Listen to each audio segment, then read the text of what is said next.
Bismillahirrahmanirrahim. Assalamualaikum warahmatullahi wabarakatuh.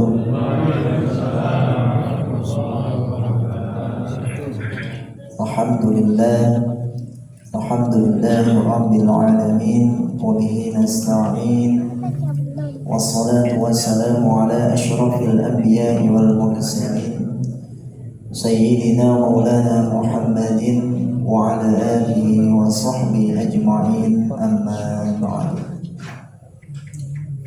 Bapak Ibu yang dimuliakan Allah Subhanahu wa taala, alhamdulillah pada malam hari ini kita masih diberikan kesempatan oleh Allah Subhanahu wa taala untuk melaksanakan ibadah di bulan suci Ramadan ini. Dan pada malam ini kita sudah menginjak malam yang ke-18, yang mana artinya kita sudah setengah perjalanan di bulan suci Ramadan. Yang mudah-mudahan puasa kita dan amal ibadah kita diterima oleh Allah Subhanahu wa taala. Bapak Ibu yang dimuliakan Allah, salah satu larangan ketika kita harus meninggalkan sesuatu yang dilarang oleh Allah Subhanahu wa taala ialah kita harus meninggalkan sifat takabur atau sombong. Mengapa sifat sombong ini sangat dibenci oleh Allah Subhanahu wa taala? Karena memang dosa yang pertama kali dibuat oleh makhluk ciptaan Allah adalah sombong. Yang mana kita tahu apabila kita flashback kembali ke dalam sejarahnya, ketika Allah Subhanahu wa taala menciptakan Nabi Adam alaihissalam, dan kemudian Allah memerintahkan kepada malaikat dan juga iblis untuk bersujud kepada Adam, akan tetapi iblis menolak karena menurut pendapatnya dia lebih mulia dibandingkan dengan Nabi Adam alaihissalam. Maka karena itulah Allah berfirman dalam Quran surat Al-Baqarah ayat 34, A'udzu billahi minasyaitonir rajim, wa idz qulna lil malaikati isjudu li adama fasajadu illa iblis aba wastakbara wa kana minal kafirin.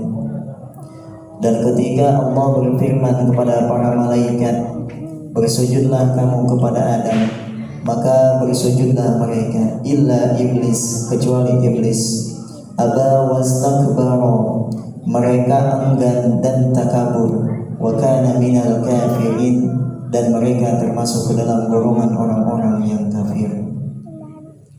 Maka iblis ini memang tidak mau mengakui, tidak mau bersujud kepada Adam, karena menurut mereka lebih mulia. Mereka diciptakan dari api, sedangkan manusia diciptakan dari tanah. Yang mana menurut pandangan mereka, menurut pendapat iblis, api itu lebih tinggi derajatnya, sedangkan tanah berada di tempat yang hina dan diinjak-injak oleh manusia itu sendiri. Maka Allah kembali berfirman di dalam Quran surat Al-A'raf ayat 12, qala ma mana'aka alla tasjuda iz amartu qala ana khairun minhu khalaqtani min nar wa khalaqtahu min tin. Allah Subhanahu wa taala berfirman, apa yang menghalangimu untuk bersujud kepada Adam ketika aku menyuruhmu? Kemudian iblis menjawab, aku lebih mulia daripadanya. Aku diciptakan dari api, sedangkan Adam diciptakan dari tanah. Maka iblis sama sekali tidak mau menerima perintah Allah Subhanahu wa taala, merasa dirinya hebat, sehingga timbullah di dalam diri iblis itu congkak dan kesombongan. Maka kata Imam Fakhruddin Ar-Razi di dalam kitabnya Miftahul Ghaib, beliau menjelaskan terkait dengan alasan mengapa iblis sombong, terkait dengan dia diciptakan dari api. Kata Imam Fakhruddin bahwa api itu memiliki elemen cahaya, yang dimana dia memiliki kehalusan, kemudian terpancar, bisa bersinar, dan dia berada di tempat yang tinggi. Sedangkan tanah, kata iblis, dia berada di tempat yang gelap, tanahnya gelap, kemudian lembab, kotor, hina, ya. Sehingga kata iblis, seharusnya Adam yang menyembah aku, bukan aku yang bersujud kepada Adam. Akhirnya apa? Akhirnya karena kesombongan iblis inilah Allah Subhanahu wa taala melaknat iblis dan mengeluarkannya dari surga. Sehingga Allah meneruskan firman-Nya di dalam Al-A'raf ayat 13, qala fahbitu minha fama yakunu laka an tatakabbara fiha fakhruj innaka minas sabirin. Maka kata Allah Subhanahu wa taala berfirman, turunlah kamu dari surga karena kamu telah berlaku sombong, maka keluarlah, sesungguhnya kamu termasuk golongan orang-orang yang hina. Maka akibat kesombongan dan keangkuhan yang dilakukan oleh iblis laknatullah alaih, tidak mau mendengarkan perintah Allah, tetap pada pendiriannya, yang padahal Allah hanya memerintahkan dia untuk memuliakan saya. Tetapi karena iblis tetap angkuh dengan pendiriannya, akhirnya Allah Subhanahu wa taala menurunkan iblis dari surga. Maka Bapak Ibu yang dimuliakan Allah Subhanahu wa taala, akibat iblis dikeluarkan dari surga, maka iblis membuat perjanjian dengan Allah. Iblis rela dimasukkan selama-lamanya ke dalam neraka. Akan tetapi dia membuat syarat supaya dia diberikan kebebasan untuk menggoda manusia sampai nanti yaumul kiamah. Makanya sebelum nanti hari kiamat terjadi, iblis akan terus hidup. Sedangkan kalau kita akan mati ketika waktunya. Maka mudah-mudahan kita dijauhkan dari godaan iblis, setan, dan juga dijauhkan dari sifat sombong.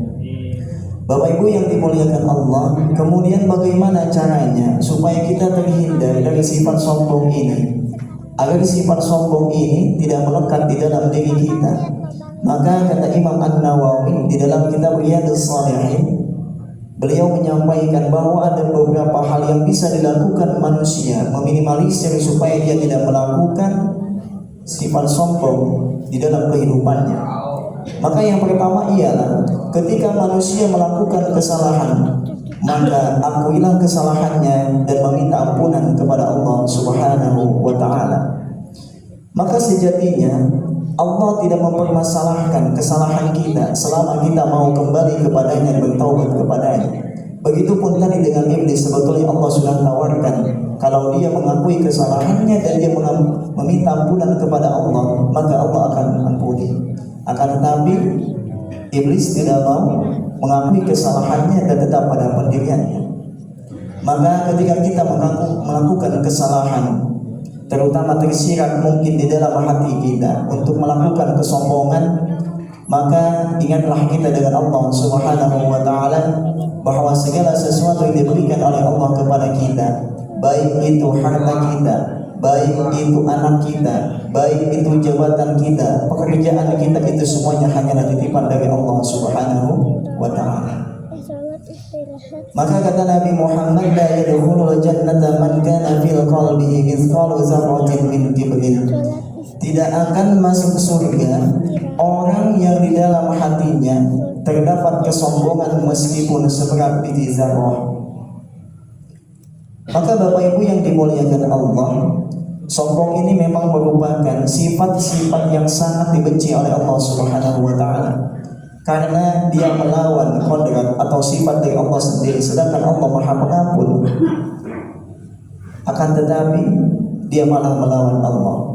Maka ketika kita melakukan kesalahan atau kita mungkin tersirat di dalam diri kita untuk melakukan kesombongan, maka akuilah kesalahan itu dan kita kembali meminta ampunan kepada Allah Subhanahu wa taala. Kemudian yang kedua, kata Imam An-Nawawi, supaya kita bisa terjauh dari sifat sombong adalah dengan kita menanamkan sifat tawadu atau rendah hati. Maka penting bagi kita semua menanamkan sifat tawadu di dalam diri kita. Karena kalau kita tidak menanamkan sifat tawadu, maka bisa jadi orang yang angkuh, orang yang tidak mau mendengarkan pendapat orang lain, tidak mau dinasihati oleh orang lain. Maka dengan kita menanamkan sifat tawadu ini, insya Allah nanti hati kita akan menjadi lentur, hati kita akan menjadi luluh, dan ketika kita dinasihati dan ketika kita diberikan pendapat oleh orang lain, kita akan menerima. Kenapa? Karena memang sifat tawadu ini, kata Allah, ya, akan diberikan pengampunan dan juga diberikan petunjuk oleh Allah. Sebagaimana sabda Nabi Muhammad SAW, "Man tawaddu'a ahadun lillah illa rafa'ahu Allah." Tidaklah seseorang merendahkan dirinya kepada Allah Subhanahu wa taala kecuali Allah akan mengangkat derajatnya. Maka ketika kita beribadah kepada Allah, terutama ketika sholat dan di dalam sujudnya, kita rendahkan diri kita. Kita rendahkan kepala kita bahwa manusia diciptakan dalam keadaan sempurna, memiliki mahkota kepala, ya, yang paling tinggi, kedudukannya di atas kaki. Akan tetapi ketika kita sholat, maka kita rendahkan diri kita serendah-rendahnya di hadapan Allah Subhanahu wa taala, karena memang tugas kita hanya untuk beribadah kepada Allah. Kemudian yang ketiga, kata Imam An-Nawawi, ialah jangan meremehkan atau merendahkan orang lain. Ya, terutama di dalam hidup bertetangga, bersosial, jangan sampai sekali-kali kita merendahkan orang lain. Karena siapa tahu orang yang kita rendahkan ternyata derajatnya lebih tinggi dari kita semua. Maka kata Nabi Muhammad SAW, "Al-kibru batarul haqqi wa qamtun nas." Kesombongan itu tidak mau menerima kebenaran dan merendahkan orang lain. Maka mudah-mudahan kita semua yang hadir di sini selalu dijauhkan dari sifat sombong ini. Karena sifat sombong apabila sudah bersarang di dalam diri kita, maka dia akan sulit untuk hilang. Ya, kenapa sulit hilang? Karena dia mau dinasihatin nggak bisa, mau dikasih pendapat nggak bisa. Ya, makanya mudah-mudahan kita selalu dijaga oleh Allah Subhanahu wa taala untuk dijauhkan dari sifat iblis ini, karena memang ini berlawanan dengan sifat Rahman dan Rahimnya Allah, sehingga Allah sangat murka apabila ada hambanya yang dia berlaku sombong. Mudah-mudahan kita semua selalu diberikan hidayah dan petunjuk oleh Allah Subhanahu wa taala. Kurang lebihnya mohon maaf. Wallahu muwaffiq ila aqwamit thoriq. Assalamualaikum warahmatullahi wabarakatuh.